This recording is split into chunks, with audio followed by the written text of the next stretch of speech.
নমস্কার বন্ধুরা, আজকে আমরা জানবো এমন একটা দেশের কথা যেখানে টাকা পয়সা নয়, হাসি খুশি থাকাটাই বেঁচে থাকার লক্ষ্য, আর যেখানে মানুষেরা পৃথিবীর সব থেকে শান্তিপূর্ণ।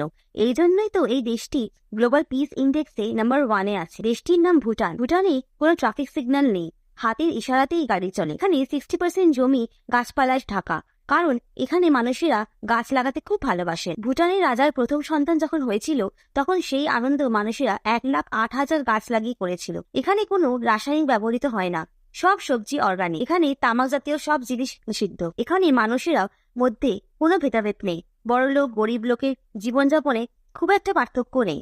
এখানে সম্পত্তির অধিকারী মেয়েরা হয়, কোনো লিঙ্গভেদ নেই। তো বন্ধুরা, শুনে মনে হলো না যেন একটা রূপকথা দেশের কথা বলছি?